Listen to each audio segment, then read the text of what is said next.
Kagagaling ko lang guys sa aming mosque. Umaten ako ng 8 prayer. Kaya tapos na ang aming pag-aayuno sa buong huli month of Ramadan.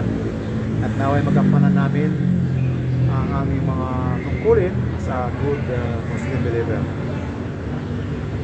Kung paano kami nag-aayuno, nagpinitensya sa buong buwan ng Ramadan, ay kailangan ipagpatuloy namin ang aming mabuting gawa pagkatapos ng Ramadan. At ngayon ay kapistahan o pagsasaya o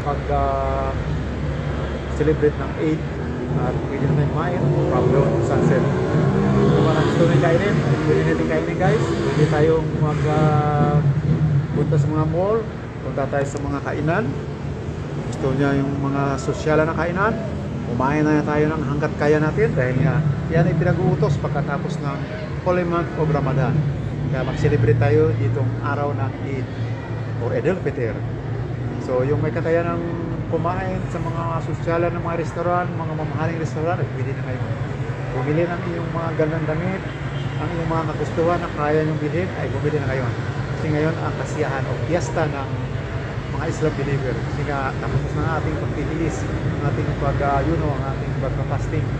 So pwede na tayong kumain, hindi nyo kung ano mang dapat nating gawin sa buhay natin ay kakabuti sa ating katawan, sa ating sarili, ay gawin na natin guys. So ako ay normal na naman, makain na naman ako sa simpleng mga pagkain na kaya ko, tama-tama lang ako ang puso ko, masaya na ako guys. At bibili sa mga dapat kong bilhin na abot ang aking kaya, abot ang aking budget ka. So ang aking gagawin ngayong araw na ito, ayuwi na ako sa bahay at bibili na siguro ako ng Dunkin Donut. Bigay ko doon sa may-ari ng bahay na aking tinirahan para pasasalamat sa nabuo ko ang aking pag-ayuno sa buong isang buwan. Pahinga muna tayo dahil mainit kayo guys. So mamayang hapon ako suro alis at kakain sa labas. So ngayon ay medyo madalang ang mga jeep. Kilalakad nila siguro pauwi, depende.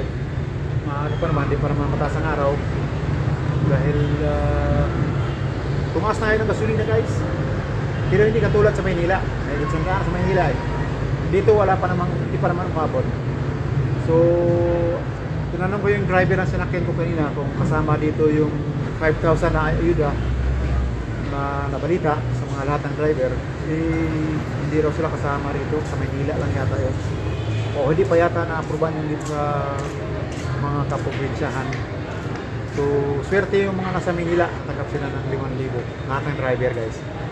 So nawa ay pagkaintindihan ang Middle East at ang Amerika at matigil na yung gera guys para hindi tumaas ang mga bilihin at gasolina at nang hindi tayo mapagkakaroon na mamamayan lahat epektado pag hindi tumigil ang gera ng Middle East. So manalangin tayo guys, ano man ang ating belief, ano man ang ating religion, ano man ang ating faith, sabay-sabay tayong manalangin.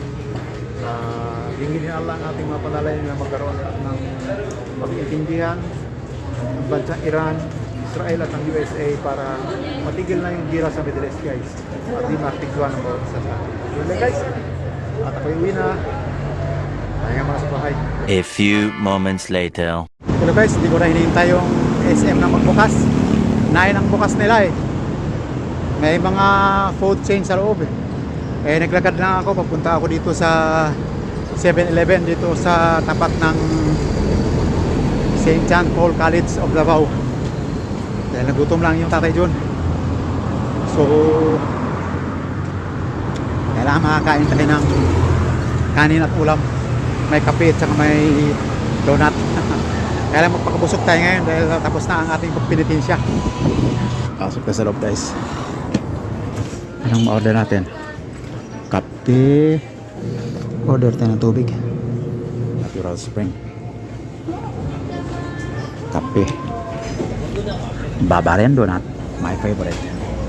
Aking pagkain guys. 1 rice, 1 fried chicken. And of course, brewed coffee. At saka Bavarian donut. So kain muna tayo guys. Dahil nagugutom na yung tatay John. Sarap ng manok dito. Fancy.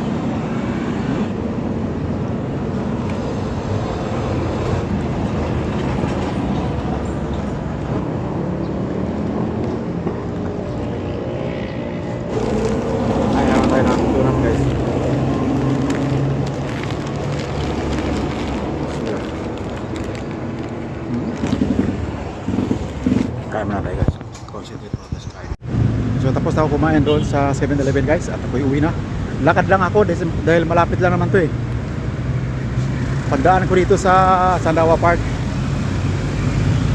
yun ang amin na. So alanganin ng sumakay. At least na-celebrate natin yung Idil Fitr, kapistahan ng Idil Fitr. Dapat pala umorder dito sa Chowking ng halo-halo oh. Ayan oh. Mura lang, 59 pesos lang.